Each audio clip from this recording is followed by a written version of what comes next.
J'ai été invité à une soirée jeu de société. Naïvement, j'ai dit oui, pensant à un Uno ou un Scrabble. J'arrive, je vois une table avec un plateau grand comme un tapis persan, des figurines en résine, des dés à 12 faces, des cartes avec des runes. L'hôte dit « Ce soir, on fait une campagne de jeu de rôle médiéval fantastique dans l'univers de Gloomhaven, scénario maison. Je ne connais pas Gloomhaven. On me tend une fiche personnage. Je suis un elfe nain barde avec une spécialisation en diplomatie fongique. Je dois interpréter mon personnage. Je prends une voix aiguë, un peu chevrotante, et je dis « Bonjour, je viens de la forêt des murmures, j'apporte des champignons pacifiques. » Un autre joueur, un barbare bodybuildé dans le civil, gronde « Moi, Gortak, je casse la porte !» Le maître du jeu lance un dé, annonce « Le garde-gobelin repère votre présence, lancez l'initiative. » Je n'ai jamais lancé l'initiative de ma vie. Je jette un dé, il tombe sous le canapé. Je rampe pour le récupérer. Pendant ce temps, Gortak massacre 3 gobelins. La partie dure 4 heures. Je passe la moitié du temps à demander « C'est à qui de jouer ?» Et je peux parler aux champignons, là. Finalement, mon elfe nain barde meurt d'une fléchette empoisonnée. Soulagement. Je peux aller manger des chips. La soirée se termine à minuit.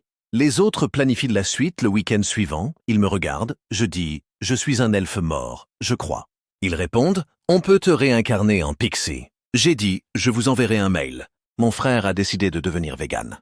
Pas juste vegan alimentaire, vegan intégral. Pas de cuir, pas de laine, pas de miel. Il parle aux guêpes pour leur demander un consentement éclairé. À un repas de famille, il est arrivé avec son propre fromage de cajou fermenté, qui ressemblait à du plâtre et sentait le vieux bas. Ma mère lui a dit « Tu veux pas une petite tranche de jambon, mon chéri ? Ah, c'est du bon jambon de pays. » Il a répondu « Maman, ce jambon, c'est le cadavre d'un être qui avait des sentiments. » Ma mère a pâli. Elle a regardé son assiette avec effroi. Puis elle a dit « Un être ? Le cochon ?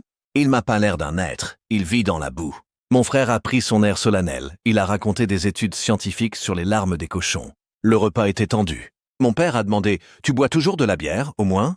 Il a dit « Oui, mais sans collage à la colle de poisson. Je vérifie sur un site. » Il a sorti son téléphone, scanné une canette comme un douanier. Le dessert, il avait apporté une mousse au chocolat à base d'aquafaba, c'est-à-dire du jus de pois chiche monté en neige. On a goûté, ça avait la texture d'une mousse à raser sucrée. Ma mère a murmuré « C'est très novateur ». Mon frère est reparti content. Le soir, j'ai ouvert le frigo de mes parents. J'ai vu du saucisson caché derrière le lait, enveloppé dans un torchon, comme un secret honteux.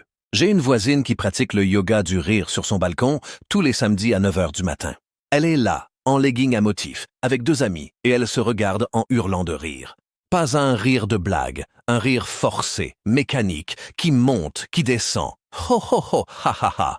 On dirait une chorale de Père Noël déjanté. Mon balcon donne juste au-dessus. Je prends mon café, je les entends « Hey, hey, hey, hou, hou, hou ». Ma copine s'est réveillée en sursaut. Elle a dit « C'est une secte ?» J'ai dit « Non, c'est le yoga du rire, ça libère les tensions. » Elle a répondu « Moi, ça me tend. » Un matin, j'ai enfilé un peignoir, je suis sorti sur mon balcon et je les ai regardés en souriant poliment. La chef, ma voisine, m'a vu et m'a fait un grand signe. « Venez, on rit ensemble. » J'ai dit « Non merci, je suis pas étiré. » Elle a insisté. Le rire n'a pas besoin de souplesse, juste d'ouverture. J'ai répondu « Mon ouverture est en pyjama. » Elle a éclaté de rire. Un vrai rire, pas un rire de yoga.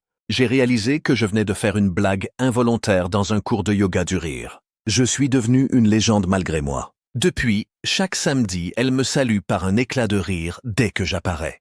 Je ris jaune, elle rit sincèrement. Le cycle est bouclé.